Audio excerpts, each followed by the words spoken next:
Doctor Patricio Acosta, él es gastroenterólogo pediatra, es maestro en ciencias y está en el Hospital Infantil de México. Él nos va a dar el tema del abordaje de la diarrea neonatal.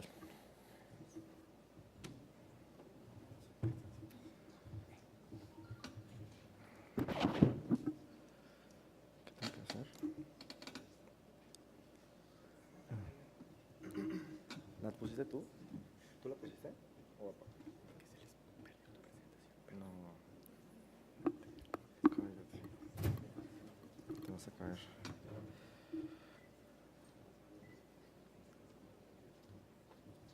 Bueno, aprovechando estos minutos, quiero agradecer al doctor Rodrigo Vázquez por la invitación a dar esta plática. Para mí es un honor estar aquí al frente de todos en este congreso, el primer Congreso Nacional de Gastroenterología Pediátrica. Y el tema que voy a tocar es un tema complicado, es complejo, tenemos muchas patologías asociadas y el enfoque que queremos darle, bueno, es el abordaje de las diarreas congénitas, abordaje diagnóstico, que es lo que queremos tocar en este punto. Bueno, el objetivo de mi plática es que conozcamos los mecanismos fisiopatológicos de la enfermedad, de las diarreas congénitas, describir la epidemiología y patrones de herencia, revisar los avances en biología molecular y explicar las diferentes rutas diagnósticas que, según el patrón clínico que tengamos e histológico. Primero quisiera empezar con la definición de diarrea congénita. La diarrea congénita es un grupo de enteropatías diarreicas congénitas que tienen como característica principal una enteropatía crónica de etiología heterogénea asociada a algún defecto genético y de herencia principalmente autosómico recesivo, aunque hay algunos casos que son autosómicos dominantes. Es un reto para el gastroenterólogo pediatra el diagnóstico de estas enfermedades porque tienen una amplia gama de diagnósticos diferenciales, tienen una presentación muy temprana, principalmente los primeros meses de vida, es cuando debutan estos pacientes y la gravedad de los síntomas son muy importantes.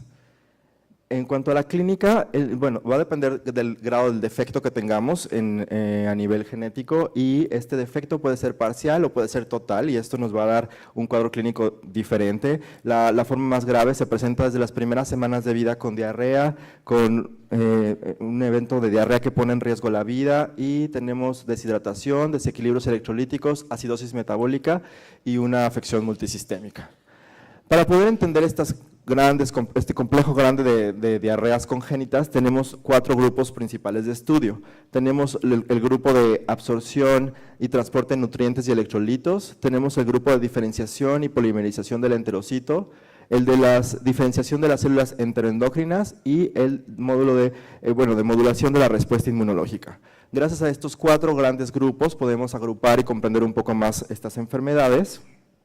Y empezando con algunos datos epidemiológicos, porque considero que la epidemiología nos facilitará el abordaje diagnóstico. En cuanto a absorción y transporte de nutrientes, sabemos que son el grupo más grande de enfermedades diversas. Sin embargo, podemos diferenciar entre genes codificantes de las enzimas en el borde del cepillo, genes codificantes de transportadores de membrana, codificantes de enzimas pancreáticas, codificantes de lipoproteínas y codificantes de proteínas ribosomales. En su mayoría, como pueden ver aquí, el patrón de herencia es autosómico recesivo, algunas van a tener, como es la pancreatitis hereditaria, un patrón de herencia autosómico dominante, sin embargo la gran mayoría, como ven, son autosómicas recesivas y el mecanismo en la mayoría son osmóticos, a excepción de la diarrea clorosa y la malabsorción primaria de ácidos biliares, que pueden tener un mecanismo secretor. Y como se pueden dar cuenta, hay poblaciones como Finlandia, que tiene 1 en 60,000 habitantes de incidencia de deficiencia congénita de lactasa. Sin embargo, en el resto del mundo, los reportes de casos son unos cientos de casos, no es una enfermedad muy frecuente. Tenemos también casos por ejemplo, de la deficiencia de sucrasa isomaltasa en Alaska y en Canadá, que llegan a ser de 1 en 5,000. Sin embargo, son enfermedades muy raras. En cuanto a los defectos de la diferenciación y polarización del enterocito, tenemos 3 entidades principales: las enfermedades por inclusiones de microvellosidades, la enteropatía en penachos y el síndrome tricoenterohepático. Si se fijan, también son autosómicas recesivas, sus frecuencias son muy bajas, de hecho hay pocos casos reportados de algunas y algunos genes que se han encontrado, hay solo 12 casos reportados, por ejemplo en este caso del gen SPINT2. Y su mecanismo sigue siendo secretor, en este caso es el principal mecanismo.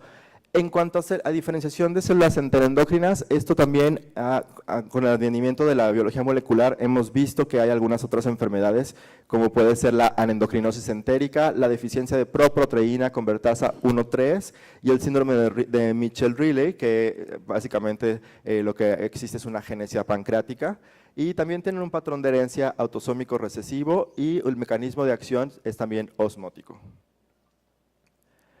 En cuanto a la modulación de la respuesta inmune, yo creo que esta es la parte en la que más hemos avanzado en los últimos años, porque conocemos en gran medida el síndrome de disregulación inmune, poliendocrinopatía, enteropatía al hígado al X, o por sus siglas en inglés IPEX. Sin embargo, ahora hay muchos síndromes descritos como similar a IPEX, que no son ligados al X y que tienen bases inmunológicas importantes, y su mecanismo es también secretor.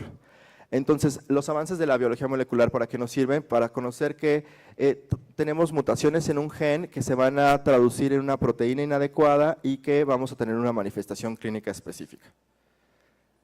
En cuanto a los genes, también hay muchos genes descritos. En los últimos años se han incrementado el número de genes descritos, porque antes podíamos pensar que algunas enfermedades solo tenían un gen en específico o una mutación en específico, y ahora sabemos que estas mutaciones pueden haber nuevas mutaciones que van a modificar también las proteínas, y que evidentemente cada gen va a tener una función. Principalmente, por ejemplo, aquí en el defecto de las disacaridasas, el gen va a afectar la actividad enzimática de las mismas. En el caso de los transportadores, justamente cada uno de los genes lo que va a hacer es afectar directamente la función del transportador en cuestión. Y en el caso de la insuficiencia pancreática, por ejemplo, también aquí tenemos defectos en la producción de las enzimas pancreáticas, el del transporte de los lípidos, también están descritos ya los genes que están afectados. En cuanto a la polarización del enterocito y diferenciación, por ejemplo, tenemos ya tenemos al menos un gen para enfermedad de inclusiones de microvellosidades, que es el más estudiado. Sin embargo, hay algunos otros que también se han asociado. Tenemos el EpCAM para los penachos, que en este caso pensábamos que era el único gen que estaba afectado, pero recientemente hay publicaciones en las que también involucran a este gen que se conoce como SPINT2. Y en la diarrea sindrómica, que también teníamos como muchos huecos en cuanto al conocimiento de los genes, ya también conocemos algunos de los casos más frecuentes de mutaciones. En cuanto a la diferenciación de células enteroendocrinas, también está descrito el gen NeuroG3, que este gen lo que causa principalmente es una agenesia total de células enteroendocrinas en el intestino, es decir, no tenemos ninguna célula enteroendocrina, pero también podemos tenerlas, pero no ser muy útiles, y también hay algunos genes descritos. Sin embargo, esto todavía algunos son desconocidos. En cuanto a la respuesta inmunológica, creo que eso es algo que también en los últimos años se ha avanzado.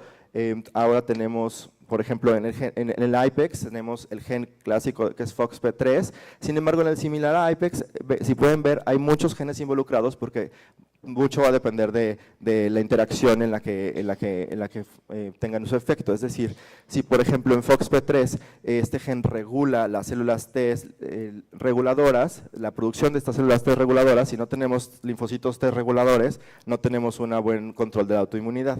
Sin embargo, podemos tener algunos mecanismos que no necesariamente nos afectan los linfocitos T reguladores, sino su transporte o sus comunicaciones intercelulares, y por esa razón tenemos estos síndromes similares a IPEX. Y aquí, por ejemplo, puse también esta nueva patología, que es una enteropatía y colitis de instalación temprana, en el cual se afecta tanto la producción de IL-10 como su receptor. Aquí están los genes, y esto vamos a tener también dentro del abordaje de la respuesta inmunológica. Ahora, con tantos genes, quisiera que habláramos algo más claro sobre la clínica.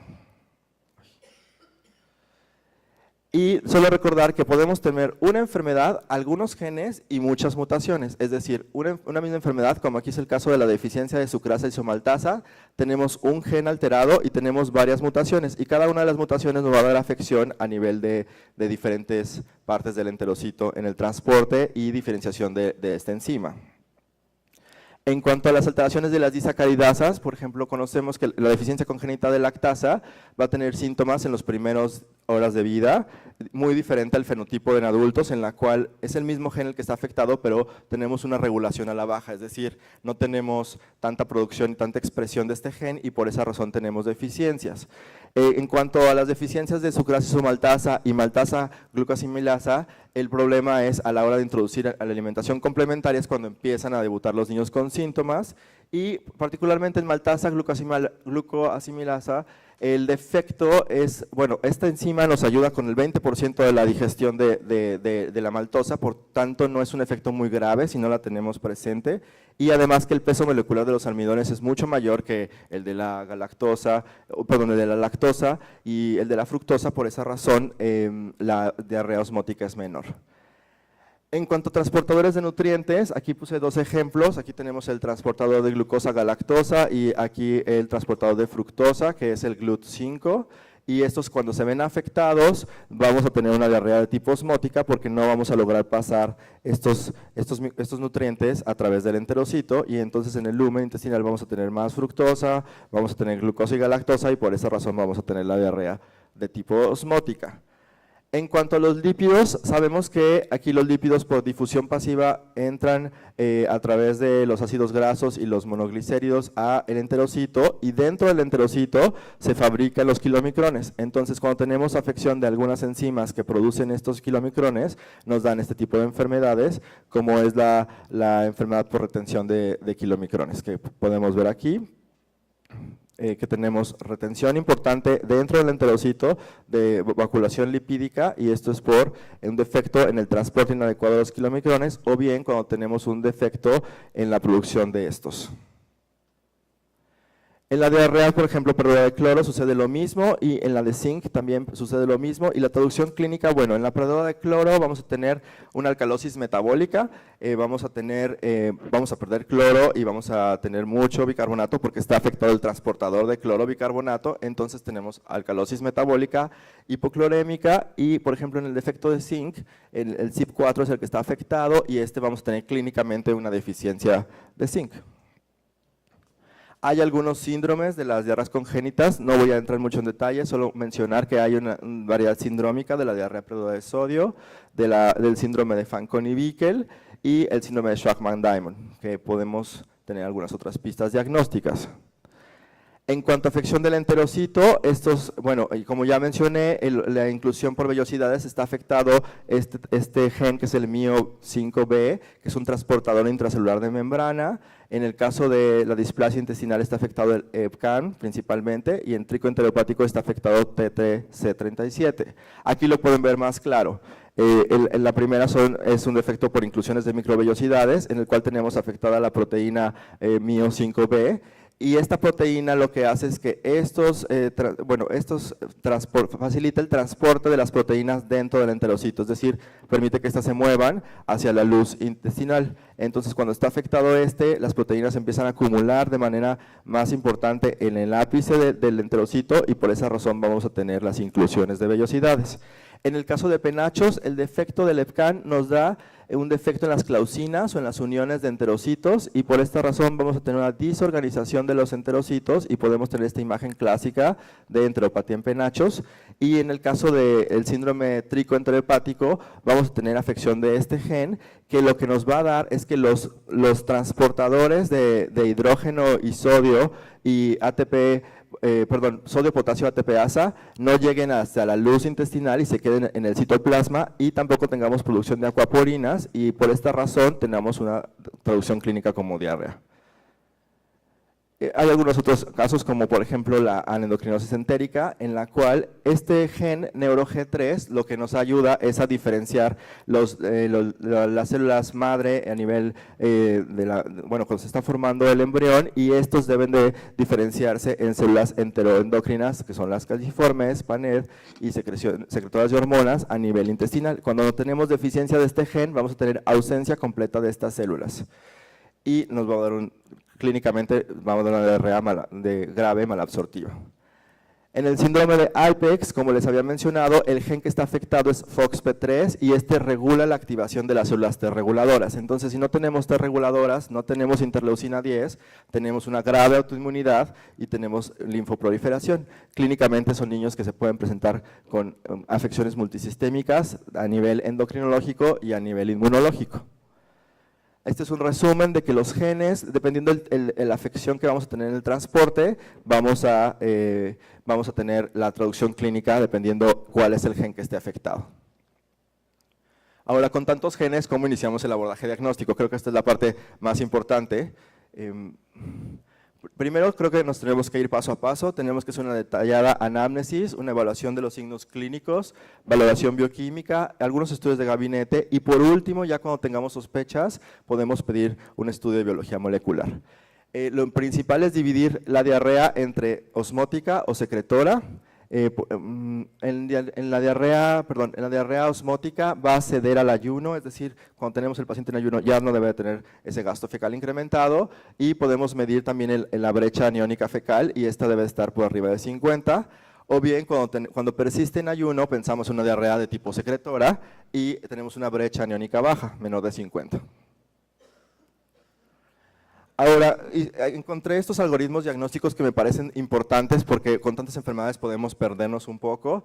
Encontré que, bueno, tenemos una diarrea congénita con un mecanismo osmótico. Entonces, para que se centren que esta parte es osmótico y no nos perdamos tanto, tenemos una diarrea como síntoma pivote, es decir, no tenemos algo más clínico más que diarrea y pedimos siempre laboratorios generales. Entonces, podemos orientarnos con los laboratorios, por ejemplo, si tenemos un pH ácido en las evacuaciones o sustancias reductoras, podemos orientarnos hacia una malabsorción de hidratos de carbono.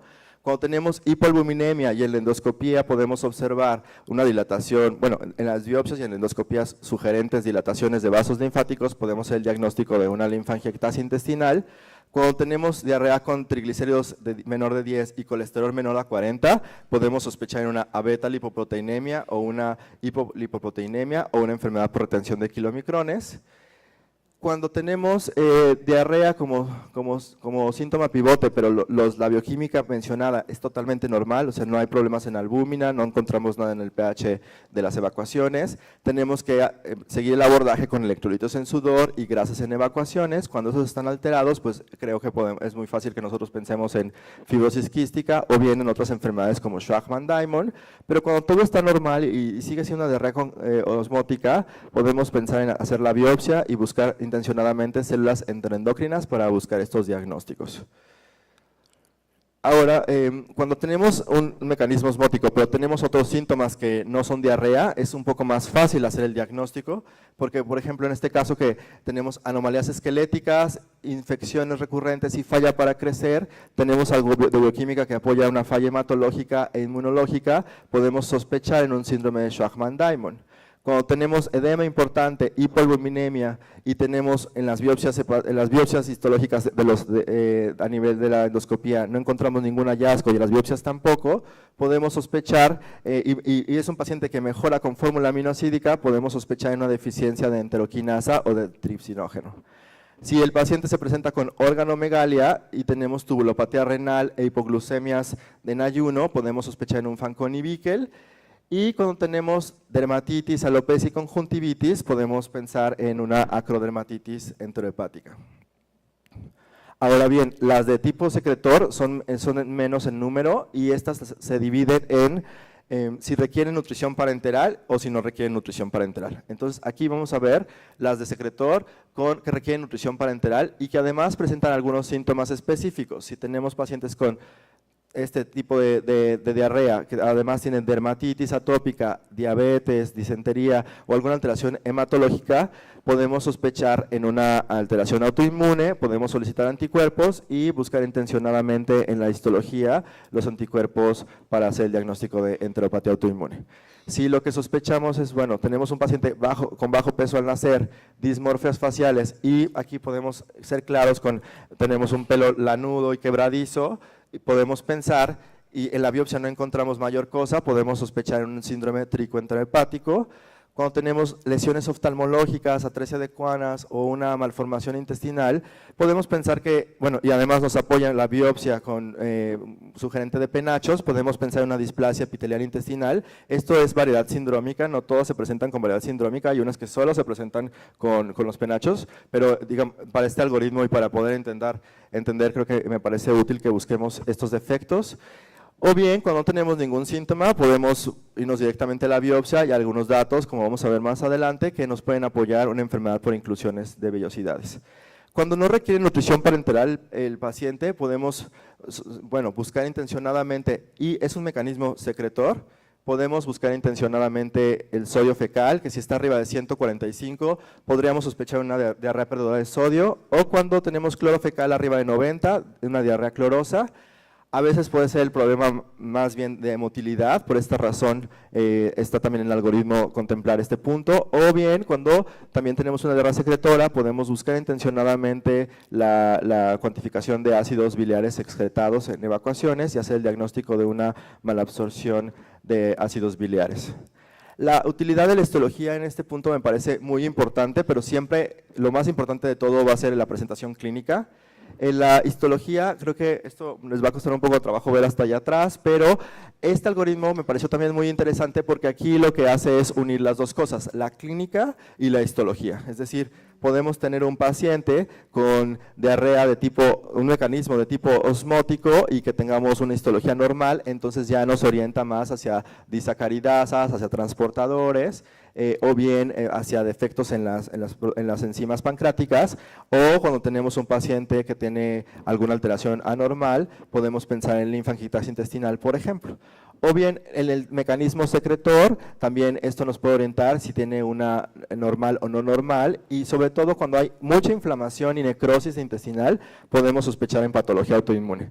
Este algoritmo me parece interesante por esa razón, porque junta la parte clínica con la histología. Aquí solo quise ponerles algunos ejemplos, que en estos no puse ninguna de microscopía electrónica pensando en que lo que podemos tener más a la mano sería microscopía de luz. Aquí, por ejemplo, en enfermedad de inclusión de microvellosidades, a la izquierda pueden ver un intestino normal en una tinción de Paz, y a la derecha podemos ver que el borde en cepillo se pierde y se ve desorganizado y se ve cómo se tiñe de mayor forma la tinción Paz en el ápice de los enterocitos. Este es un dato que nos sugiere una enfermedad por inclusión de microvellosidades. O bien podemos pedir la tinción CD10, que aquí están al revés, este sería normal, el CD10, como les decía, no llega al ápice en esta enfermedad, entonces cuando encontramos que el CD10 positivo está en las microvellosidades, podemos descartar esta enfermedad, pero bien, aquí como pueden observar, todo el ápice está afectado del enterocito y se tiñe el CD10,